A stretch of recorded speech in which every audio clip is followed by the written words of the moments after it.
Assalamualaikum warahmatullahi wabarakatuh. Masih ingat dengan Bu Kiswati?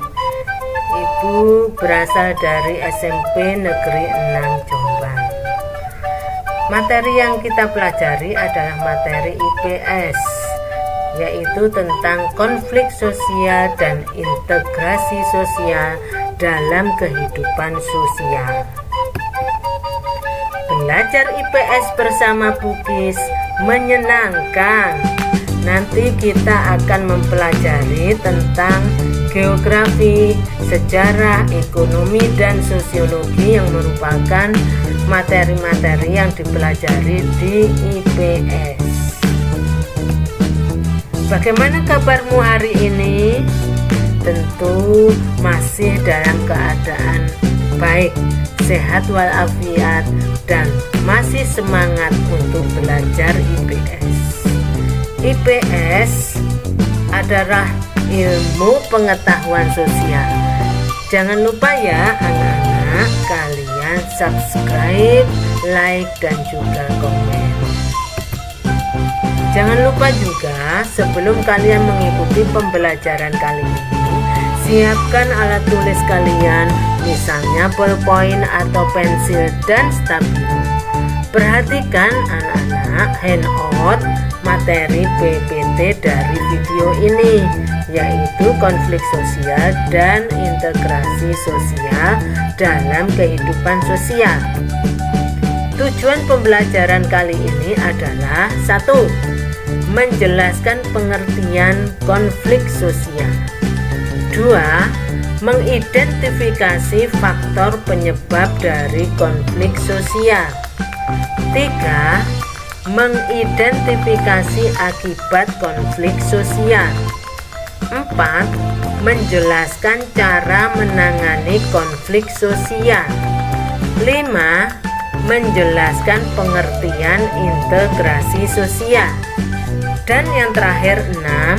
Mengidentifikasi faktor-faktor terbentuknya integrasi sosial. Konflik sosial dan integrasi sosial dalam kehidupan sosial. Maka anak-anak silakan perhatikan gambar di bawah ini. Gambar ini menunjukkan sekelompok orang, kemungkinan buruh, yang mengadakan demonstrasi untuk menolak PHK sepihak atau masalah yang lain. Itu merupakan salah satu contoh konflik sosial. Sekarang kita lihat pengertian dari konflik sosial. Menurut Robert M.Z. Lawang, konflik adalah perjuangan untuk memperoleh hal-hal yang langka seperti nilai, status, kekuatan, dan sebagainya, dengan tujuan tidak hanya memperoleh keuntungan, tetapi juga untuk menundukkan pesaingnya. Konflik terjadi karena benturan kekuatan dan kepentingan antara satu kelompok dengan kelompok lain dalam rangka memperebutkan sumber-sumber kemasyarakatan. Dalam hal ini misalnya ekonomi, politik, sosial, dan budaya yang relatif terbatas. Menurut Kartono, pengertian konflik merupakan proses sosial yang bersifat antagonistik dan terkadang tidak bisa diserasikan karena kedua belah pihak yang berkonflik memiliki tujuan, sikap, dan struktur nilai yang berbeda, yang tercermin dalam berbagai bentuk perilaku perlawanan, baik yang halus, terkontrol, tersembunyi, tidak langsung, terkamuflase, maupun yang terbuka dalam bentuk tindakan kekerasan. Siapa yang dapat melakukan konflik sosial? Jawabannya adalah semua orang, baik itu antar individu, individu dengan kelompok, atau kelompok dengan kelompok. Antar individu, misalnya seorang siswa dengan temannya yang terjadi konflik atau bertengkar. Kemudian kalau contoh individu dengan kelompok, misalnya konflik yang terjadi antara satu orang di dalam kelasnya dengan teman-teman satu kelas. Misalnya ketua kelas dengan warga kelasnya. Sedangkan kelompok dengan kelompok, misalnya adanya tawuran pelajar antara sekolah A dengan sekolah B. Mengapa terjadi konflik sosial? Ada beberapa faktor yang mempengaruhi konflik sosial. Yang pertama, perbedaan individu. Yang kedua, perbedaan latar belakang kebudayaan. Yang ketiga, perbedaan kepentingan. Yang keempat, adanya perubahan nilai yang cepat. Mari kita bahas satu persatu tentang faktor-faktor yang mempengaruhi konflik sosial. Yang pertama, adanya perbedaan individu. Kita tahu manusia adalah makhluk yang unik. Jangankan manusia yang berbeda orang tua, agama, ras, suku, dan bangsa.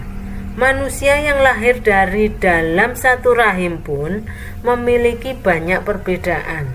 Walaupun secara fisik sekilas sama, seperti anak kembar, belum tentu pendirian, sifat, tindakan, dan perasaan keduanya sama. Perbedaan inilah yang menyebabkan terjadinya konflik sosial. Yang kedua, perbedaan latar belakang kebudayaan. Orang dibesarkan dalam lingkungan yang berbeda-beda. Berbagai kelompok kebudayaan bisa memiliki nilai dan norma sosial yang berbeda-beda. Perbedaan inilah yang menyebabkan konflik sosial. Misalnya adanya masalah atau keadaan sopan dengan tidak sopan, pantas tidak pantas, baik tidak baik, atau berguna tidak berguna. Masing-masing kelompok kebudayaan dalam melihatnya itu tidak sama. Nah, perbedaan inilah yang menyebabkan konflik sosial. Yang ketiga, perbedaan kepentingan. Perhatikan gambar di samping. Setiap orang memiliki kepentingan yang berbeda-beda satu sama lain. Perbedaan ini dapat menimbulkan konflik dalam masyarakat. Misalnya di gambar itu menunjukkan adanya demonstrasi buruh yang terjadi beberapa waktu yang lalu yang berakhir dengan bentrokan. Yang keempat, adanya perubahan nilai yang cepat. Perundang-undangan atau peraturan yang sifatnya mengubah kebiasaan masyarakat biasanya dilakukan melalui berbagai kajian terlebih dahulu, supaya masyarakat tidak kaget. Masyarakat tidak langsung memberlakukan di semua tempat, tetapi di beberapa tempat yang terbatas. Lalu perlahan-lahan meluas dalam rangka untuk memberi kesempatan masyarakat untuk menyesuaikan diri. Perubahan yang mendadak inilah yang bisa memicu terjadinya konflik sosial, karena individu belum siap untuk menghadapi perubahan nilai yang cepat tersebut. Nah, sekarang kita lihat akibat konflik sosial. Yang pertama, meningkatnya solidaritas sesama anggota kelompok. Yang kedua, retaknya hubungan antar individu atau kelompok. 3. Terjadinya perubahan kepribadian individu. 4. Rusaknya harta benda, bahkan hilangnya nyawa manusia. 5. Terjadinya akomodasi, dominasi, bahkan penaklukan salah satu pihak yang terlibat dalam pertikaian. Bagaimana kita harus bersikap?